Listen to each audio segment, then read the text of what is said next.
Welcome to the stage of history. Hey guys, welcome back to another Gaming Memories video. Here we are actually taking a look at a very cool fighting game by the name of Soul Blade that was actually produced by Namco, that also created the Tekken series of fighting games on the PlayStation 1 back in the day. So primarily Soul Blade originally started off life in the arcades under the name of Soul Edge back in 1995, and it later got support of this game here, but it was renamed to Soul Blade for the consoles later in 1996, and it actually received critical acclaim because it was a very popular arcade title and it done really well on the consoles. That it also then was rebranded again in later 1998 as what you now know as the Soul Calibur series. So it definitely had a really good start, and this here game is actually, again, it's made by the same developers that made the Tekken game, so they were already prolific in designing very good, or if not high quality and excellent fighting games in 3D. They were pretty much the go-to standard in games development at that point, these type of fighting games. This game now here is very different from the likes of the Tekken series, and it's definitely way more of an arcade feel, but it's definitely a lot faster in terms of its gameplay. Tekken, as brilliant as it is, it's fast, but it can also be, it's definitely not as fast as this here. This is definitely more frantic in terms of the gameplay. So I remember actually myself and my brothers actually rented this out one weekend when we didn't have the PlayStation at the time. We used to rent it out at the weekends, and every so often we'd rent out a couple of fighting games because we'd have a few of our mates over, and I had 4 younger brothers, so we'd always want to play like a few multiplayer games as well.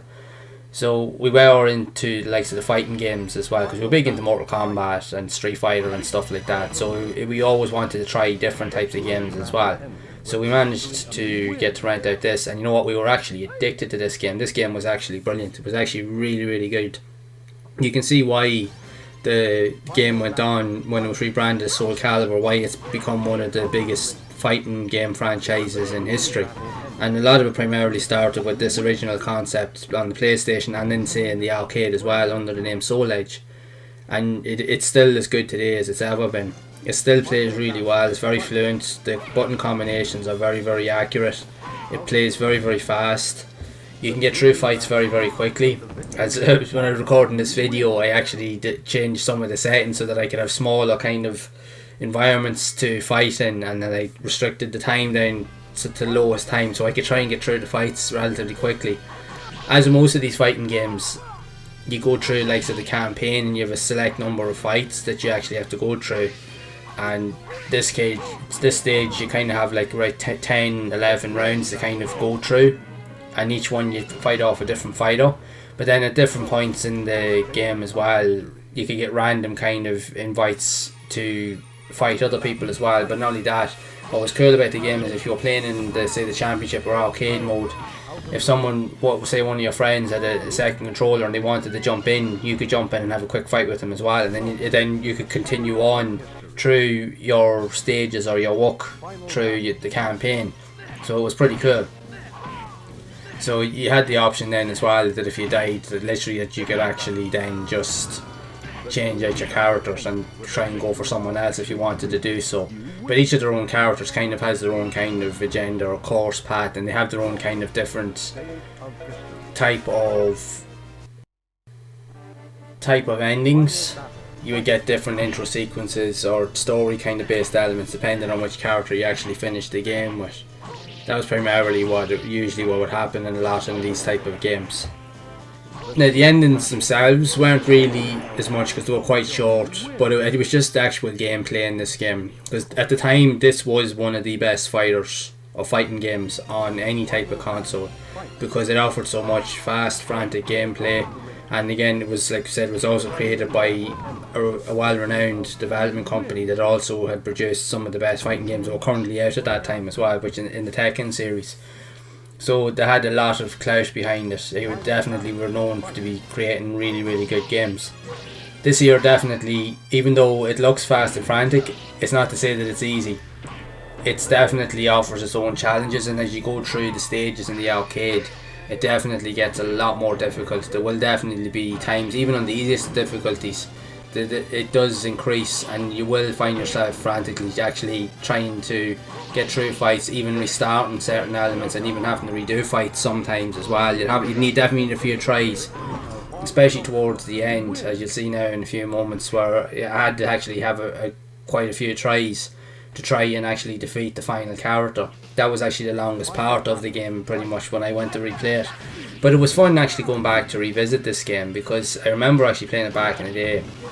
Like I mentioned earlier, that we rented it out and we spent the whole weekend literally playing it, and we actually got it a few times. And I remember one of my brothers then, Martin, and he wouldn't have been as big into games, but if he was playing games, fighting games would usually have been his thing, and he loved this game. So I remember actually when it did come out, after a couple of months, it actually sold really well. Like, this game actually sold over like 1 million copies, and it went on to the budget platinum range at the time.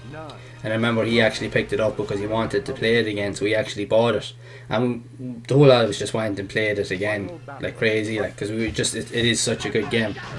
It's definitely one of the best fighters of the 32-bit era for sure.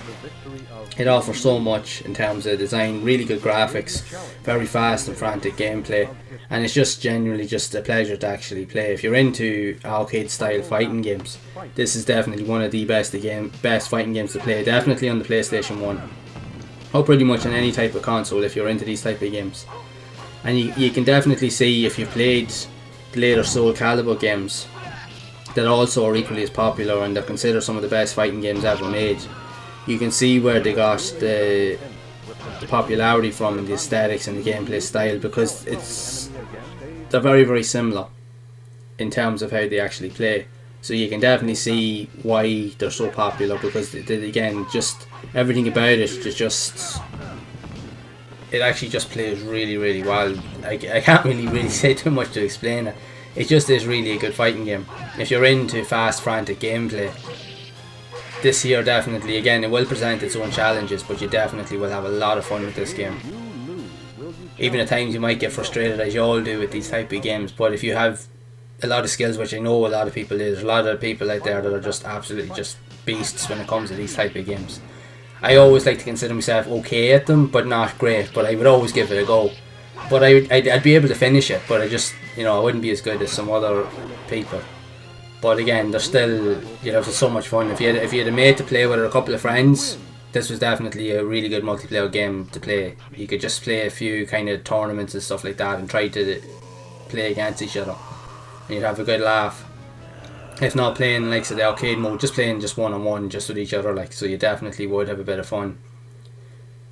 As you can see here, this is on the final stage now, so when you thought the final boss was actually finished, you had someone else to kind of an adaptation of the previous guy that you fought, and he was equally as hard, and it definitely took me a few tries to get him. And this literally, just for the amount of work and effort that you put in, he could literally hit you like 3 hits or kicks and you were dead, pretty much. But that's the reality of these type of games. You had to do multiple tries and play the game multiple times before you actually got one good attempt. See, these older games were definitely no room for mistakes, no room for error. Sometimes it was just beyond your control.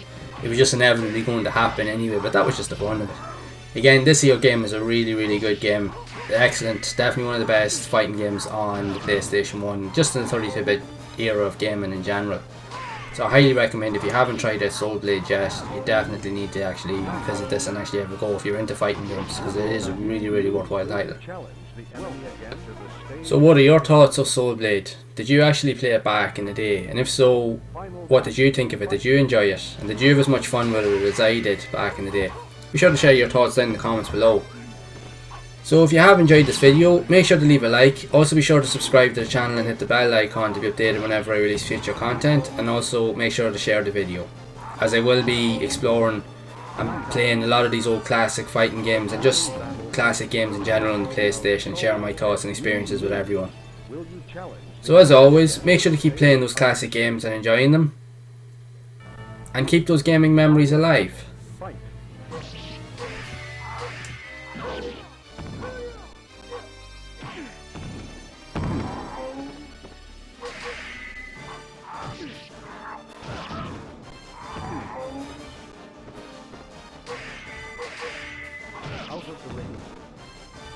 The grueling battle ended with the victory of Song.